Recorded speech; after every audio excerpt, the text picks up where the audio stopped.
આજે જ્યારે મારી મોરબી મુલાકાત દરમિયાન અમારી ટીમે મને જાણ કરી કે સફાઈ કર્મી બહેનો અને સિક્યુરિટી બેન આઉટસોર્સિંગમાં છે, એમનું શોષણ થઈ રહ્યું છે આર્થિક રીતે, પગાર ધોરણથી માંડીને બોનસનું. એટલે એમણે અહીંયા આજે એકઠા થયા છે. હું આજે એમને મળવા આવ્યો હતો. બહુ ચોંકાવનારી વિગતો સામે આવી છે. પહેલાં મને ખબર છે, હું પત્રકાર હતો ત્યારે આઉટસોર્સિંગ એજન્સીઓ સામે લડ્યો હતો. એમાં નાકરાણી હોય, સોલંકી હોય, 5 એજન્સીઓ.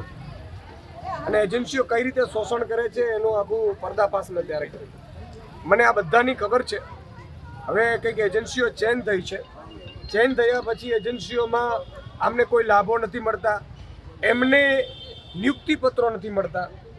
આઉટસોર્સિંગ કર્મચારીઓ મિનિમમ વેજીસ એને કેટલું મળવા પાત્ર છે અને શું લાભ મળવા પાત્ર છે એને લેટર આપવું જોઈએ, એપોઇન્ટમેન્ટ લેટર.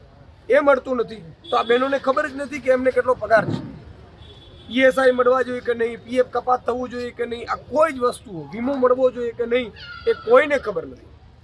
આઉટસોર્સિંગ એજન્સીઓ પોતે ઉપરથી પગાર વધારે લે છે. આરોગ્ય અધિકારીઓ, આરોગ્ય મંત્રી, મારે આરોગ્ય મંત્રીને પણ કહેવું છે કે મને તમે પણ આમાં હપ્તા લેતા હોય એવું સ્પષ્ટપણે મને શંકા છે. જો આરોગ્ય મંત્રી હપ્તા ન લેતા હોય, આરોગ્ય અધિકારીઓ જો હપ્તા ન લેતા હોય અને આઉટસોર્સિંગ એજન્સીઓના સંચાલકો જો રાજા હરિશ્ચંદ્ર હોય તો અમને પૂરતો પગાર મળવો જોઈએ. કેમ નથી મળતો? અને ન માત્ર મોરબીનો સવાલ છે, તમામ જિલ્લાઓમાં આઉટસોર્સિંગ સફાઈ કર્મી હોય, સિક્યુરિટી હોય, નર્સિંગ સ્ટાફ હોય. નર્સિંગ સ્ટાફમાં પણ બહુ બધું પગારમાં ગાપલા છે, બહુ બધા પગારમાં ગાપલા છે.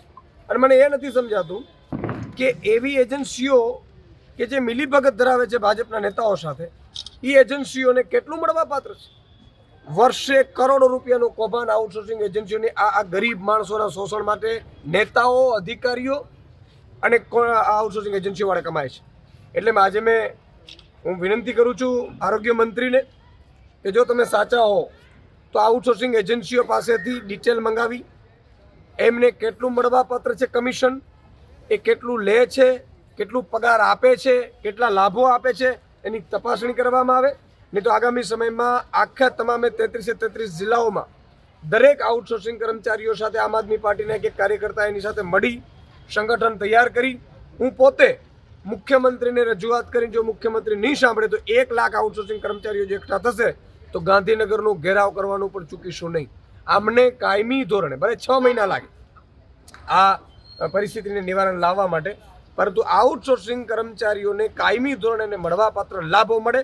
બીજું મારે કહેવું છે સુપ્રિન્ટેન્ડન્ટને, દરેક હોસ્પિટલના સુપ્રિન્ટેન્ડન્ટને મારે કહેવું છે કે તમારી જવાબદારી છે તમારા સ્ટાફને, ભલે આઉટસોર્સિંગનો, એમને પણ બાળક છે, એ પણ ઈશ્વરના સંતાનો છે. તમે આઉટસોર્સિંગ એજન્સીઓને ધમકાવી નથી શકતા. અને તમને મંત્રીનો ફોન આવે કે મુખ્યમંત્રીનો, મને કહેજો તમે, હું એમને કહીશ. પણ તમે ન્યાય અપાવવામાં ઉણા ઉતરો છો. તો 33 જિલ્લાના તમામ હોસ્પિટલના સુપ્રિન્ટેન્ડન્ટોને પણ મારી વિનંતી છે કે આઉટસોર્સિંગ એજન્સીઓ સાથે મિલીભગત બંધ કરો અને આમને પૂરતો પગાર આપો. અને આગામી સમયમાં આમ આદમી પાર્ટી આઉટસોર્સિંગ એજન્સીઓ સામે અને આઉટસોર્સિંગમાં જે પણ મિલીભગત ધરાવે છે એની સામે આંદોલન છેડશે.